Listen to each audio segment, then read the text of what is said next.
Why don't you take whatever you're stealing and get your filthy hands off my neighbor's dryer before I call the police? Yeah, that's how my Saturday morning started.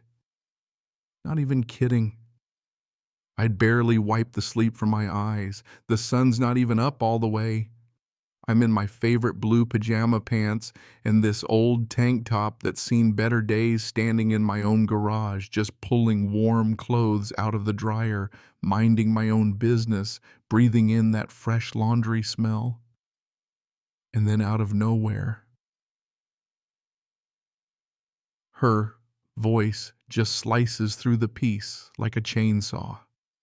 I flinch so hard I almost smack my head on the dryer door.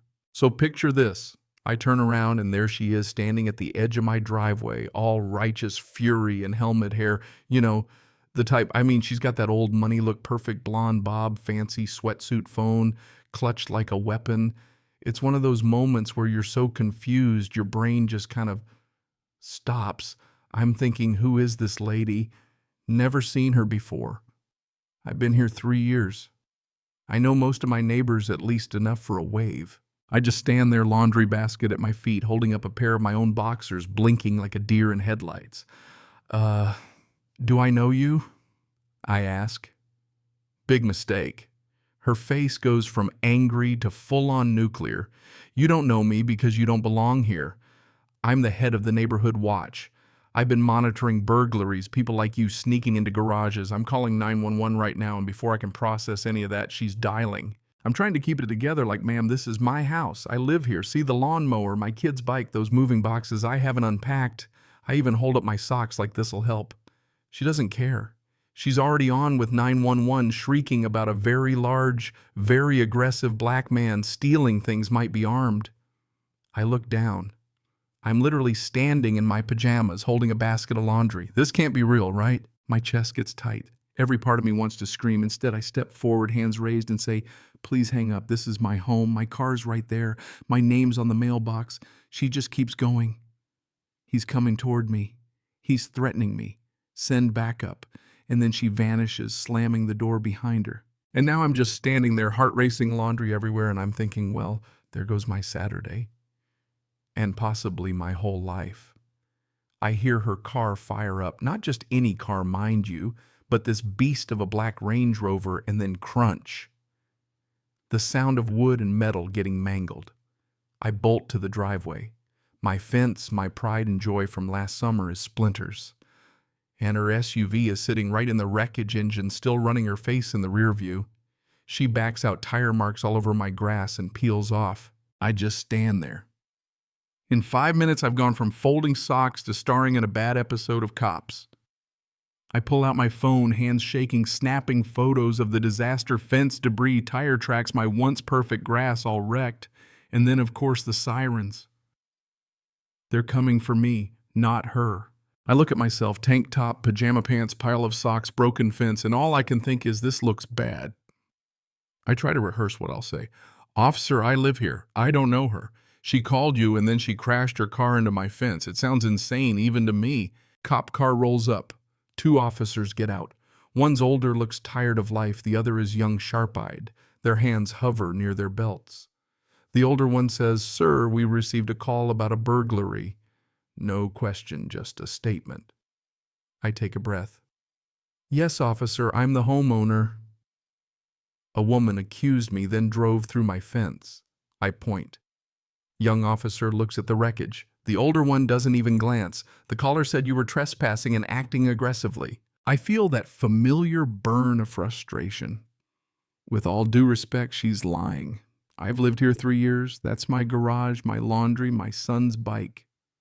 Just then, a car door slams. Here she comes, marching up with her phone, now recording whole new performance, tears, shaking voice, clutching her chest. "Officers, thank God you're here." He came at me. I ran for my life. She walks right past my mangled fence like it doesn't even exist, launches into her act about protecting neighbors who are on vacation. He threatened me. I was so scared I must have hit the gas instead of the brake. The officer softened, start comforting her.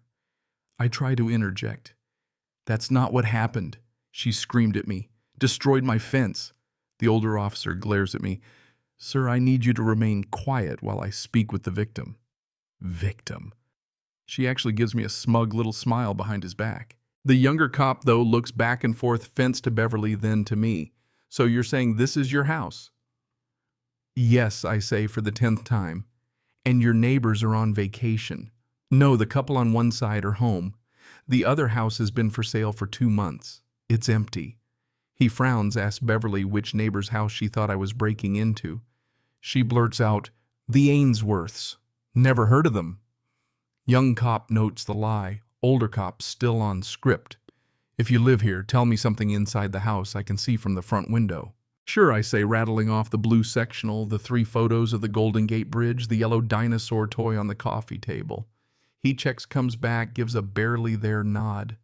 I ask, can I get my ID? We'll escort you.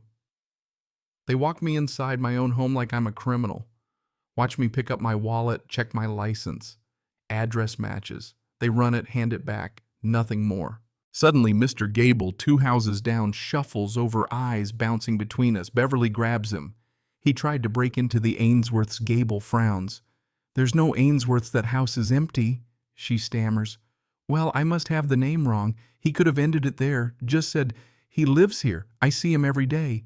Instead, he shrugs. I do see him around, but don't know his name. Thanks for nothing, buddy. The young cop's had enough. Ma'am, his driver's license confirms he lives here. The name matches the records. He is the homeowner. Beverly's mask drops. She snaps. You're taking his side. I demand to speak to your supervisor. Older cop sighs. Ma'am, there's no need. It was a misunderstanding. I want to scream. Misunderstanding. She racially profiled me, lied to police, wrecked my fence, and walks away free. They finally leave. She shoots me a look of pure hate, then marches off. Gable shuffles away. My driveway's silent, the sun's up, and I'm left picking up laundry and splinters of my own fence. My house doesn't feel safe anymore. I lock every door, sink onto the sofa I just used as proof. My son's still sleeping upstairs, thankfully missed all of this. But how do I explain the world to him when he wakes up? I call my brother, can't even get the story out without choking up. He listens, then says, Did you get her license plate? Damn it, I didn't. But wait. I remember security camera. I scramble to my laptop, pull up the footage. There it is. Every second, clear as day. Her screaming her lies, the SUV smashing my fence, her driving off. It's all there. Proof. My brother says, find a lawyer, a shark. I research call around. Find one? Miss Shararma, civil rights specialist, reputation for not losing. I email her the video. She watches it stone-faced, then says, this isn't about offense. This is a hate-motivated crime, and we're going to war. Days later, a process server shows up. Beverly's filed a restraining order and criminal complaint against me. Says I charged at her, made her fear for her life. Classic move. Miss Shararma laughs. She just handed us the shovel to bury her. She'll have to perjure herself in court, then we show the tape. I endure weeks of stress, humiliation, booking mugshots, neighbors whispering, lawyers billing by the hour.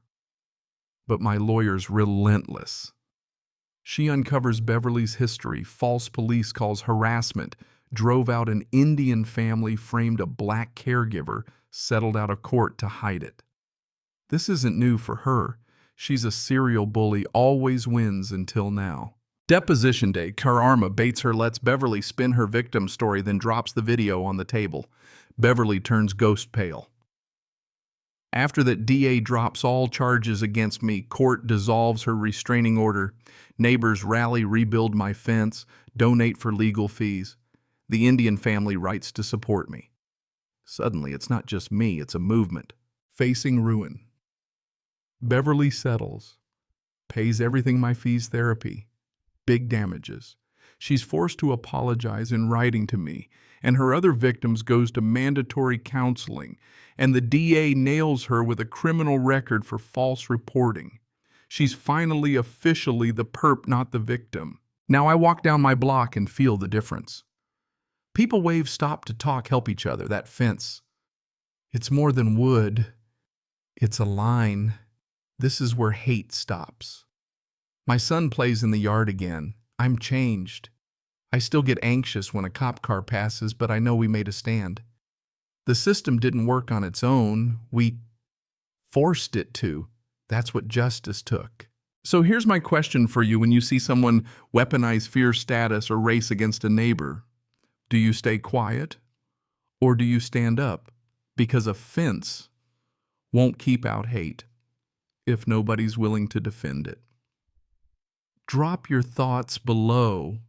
Tell me, what would you have done? And if you've lived through something like this, share your story.